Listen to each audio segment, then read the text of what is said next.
Achide noo, wee laddies. 'Tis me from the bar in Cairns. I dinna mean to disturb you, but we have a wee bit of a problem in town, and I thought ye lot might be able to help us. It seems that last night one of the mountain patrols picked up one of those huge bull fellas from O'Conder way, lost in a snowdrift up to his waist. The lads pulled him out and brought him into town on the way to Ironforge to let them sort out what to do with him. Seems the old bull got here by canoe across the Great Sea. Sounds like a load of old bull to me, but they found a canoe by the shore all right. Anywho, he didn't put up a fight when they picked him up, just raised his hooves in the air and surrendered, just like that.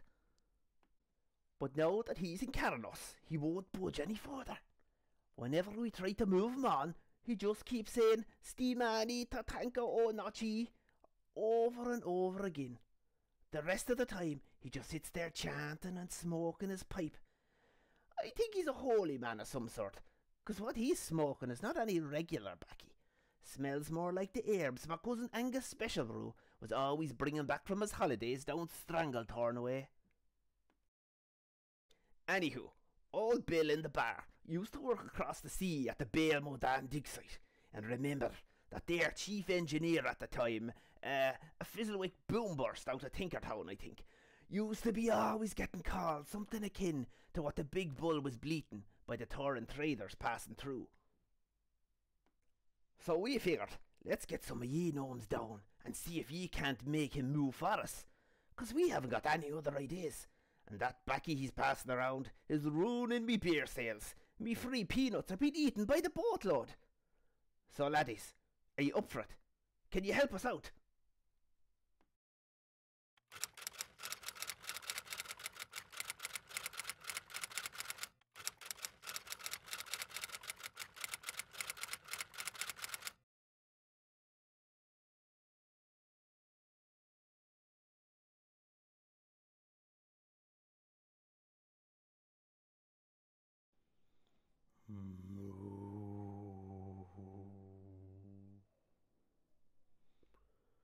My mind to your mind, my thoughts to your thoughts. Though our tongues may differ, our minds are made as one through the smoke of the sacred herbs. Ishne alo para, stimani tatanka honachi. Greetings, small folk who dance with steam. My name is Ana-Pane. I am far from the lands of my people, far from the bones of my ancestors, but I have come to you on a vision quest, given to me by Ansha, the daylight eye of the great Earth Mother. My people say that you cannot really know yourself until you know where you came from. Ansha has asked me to impart to you a great tale that may help your people come to truly know themselves. But first, as is customary with my people, I must tell you of myself, so that you may better weigh the merit of the story I have come to tell you. Of my past there is not much of a tale to tell. Suffice to say that I was a bullish young brave, as hot-headed and foolish as all the rest. When the call of my chieftain came to fight the scourge, I did not shirk from duty, and I sang the same songs of glory and battle that my brothers and allies sang as we sailed for the icy shores of Northrend. But in that damned frozen hell, the vigour of my youth was broken and made to serve the war machine. Not that I regret it, for the scourge were an unnatural abomination and an offence to the Earth Mother, but in removing them from her sight, I witnessed one too many atrocity, and had one too many of my brothers taken from this world. So it was that in helping to win the war, I had also defeated part of myself. When all was done and the Lich King slain, I tarried long before returning, as in my heart I did not know how I could ever go home. But when the last ships pulled out of Garrosh's landing, I was on board, and at last found my way home to Camp Tarajo, where I had served my people before the war. But though I had returned, my mind still wandered on those frozen wastes. By night I was racked by fitful dreams of scourge barbarities, and by day I was but a shadow, merely going through the motions of life. The laughter of others sounded hollow, and even good food tasted bitter on my tongue. The day came when I was awoken from this shameful mire, but alas, it was a dark and mournful day.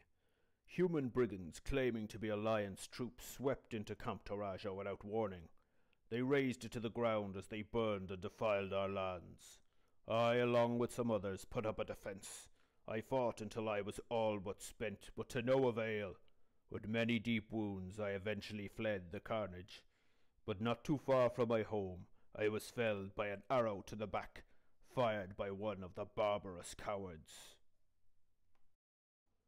Left for dead by the invaders, I lay slowly bleeding into the soil of the barrens, waiting to be called home by the Earth Mother. Coming in and out of consciousness, I know not how many days I lay there, but at last, with my hide dried and cracked by the midday sun, I knew my time had come. So with my last breath, I made one final call to the Earth Mother to spare me, and she answered my call.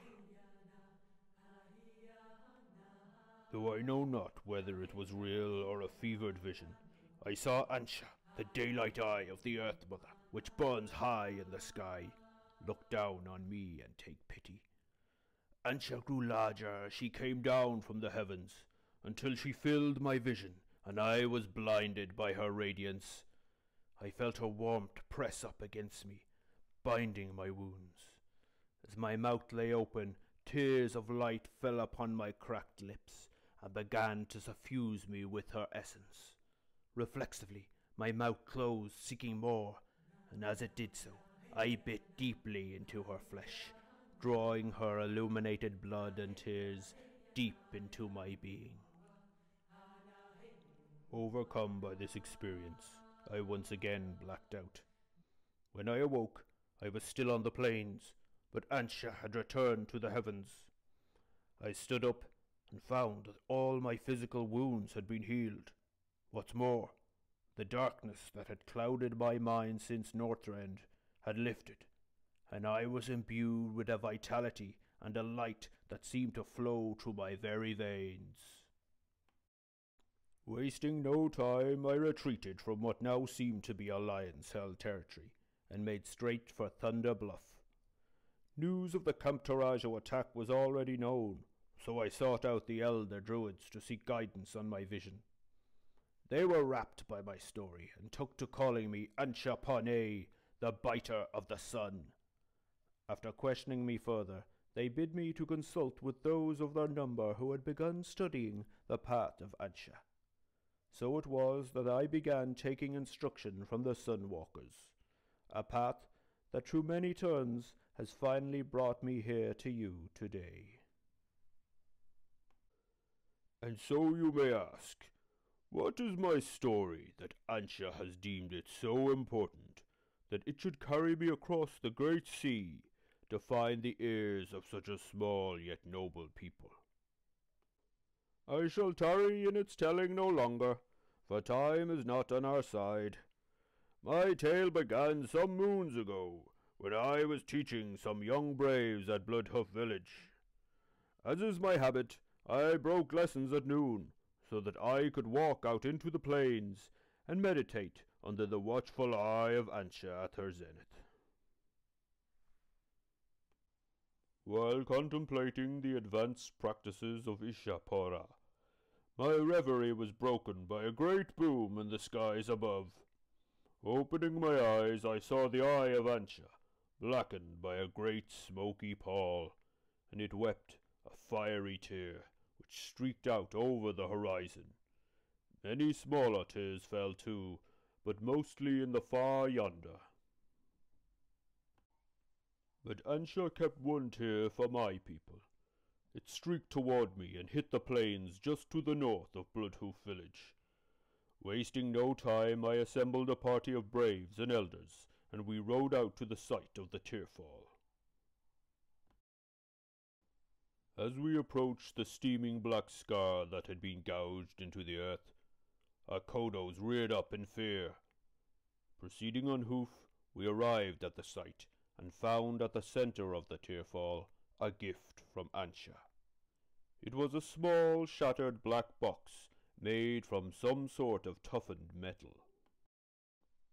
It had not survived the fall from the heavens, but in taking the brunt of the impact, it had protected its contents, which now sat encased within its broken shell. Removing it carefully, we saw that it was some sort of slate, inlaid with many small cogs and an indecipherable script. In handling it, we somehow caused it to spring to life, and a small tinny voice emerged and began to talk in a tongue unknown to us. At length we agreed to take it back with us to the village and think more on the significance of the day's events in the morning. That night I returned to my lodging further south of the village. I dreamed fitfully, my emotions in turmoil, but in my dreams Ansha came to me in a vision, showing me a land across the great sea, and a band of small folk meeting high in the snowy mountains. She told me they were my brothers and sisters, and that only they could decipher the meaning of her fallen tears.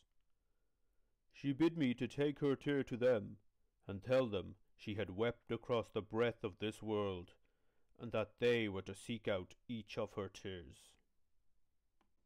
Waking in the morning, I rushed to speak with the elders to tell them of my vision. It was agreed that I should set out with a tear, and try to contact these little folk somehow. I took some days to prepare and gather supplies, and on the 5th morning after the tearfall, I rode into the village, ready to take my cargo and bid farewell to my friends. But when I arrived at the village, all was confusion. A band of Grim Totem had attacked just before dawn and stolen the tear. Sunwalker Lopi had headed them off and managed to capture one of their band. With some persuasion, we learned that the Grim Totem had been hired by the Reliquary, who had sent out many of their agents days ago to search for what they called pieces of the falling star, after their observatory in Silvermoon had alerted them to the weeping of Ansha. The Grim Totem's recovered tear was to be returned to the Reliquary's local examiner, Archmage Shim, in the Pools of Vision in Thunderbluff. After some discussion, the village elders decided that despite the loss, I should continue on my quest, and let the Stimani Tatanka Unachi, the small folk who dance with steam, know of what has transpired. And so here I am now. My tale is told, and it is up to you as to what to do next. Go with the light of Ansha. Ishne alo para.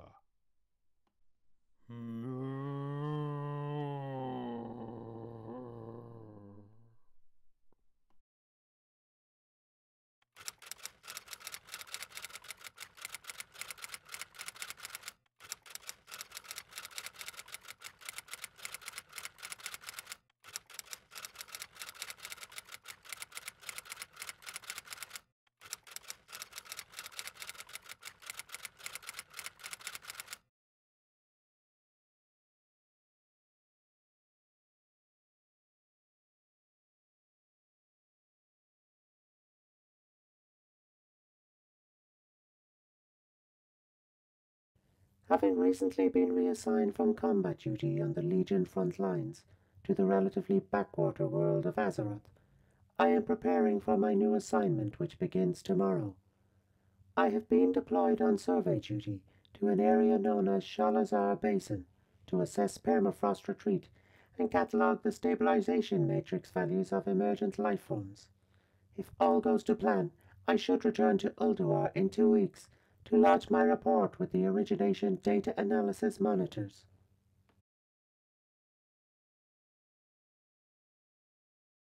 First day on site completed. Today's findings were within acceptable parameters. I expect to move further into the basin tomorrow.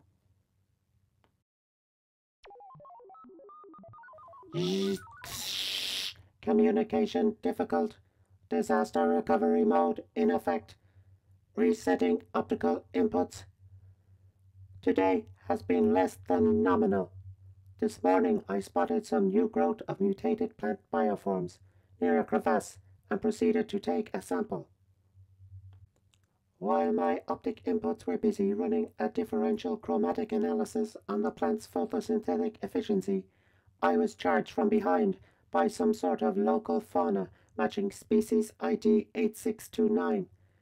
Before I could bring my electro bone chopper to bear, I had been thrown into the air and sent careening out over the crevasse.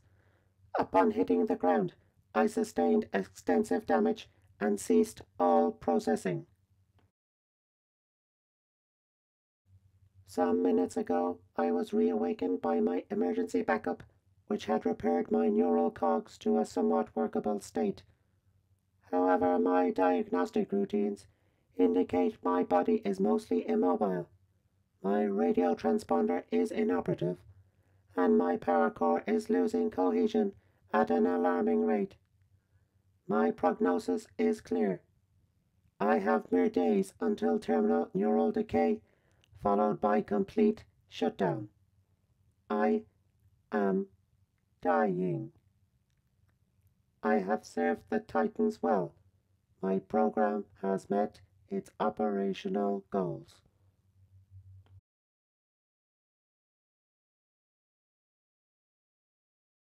Something strange and wonderful has happened. This morning, as my last remaining systems began to fail, a momentary power spike caused my leg to thrash outwards, rolling me further down the crevasse.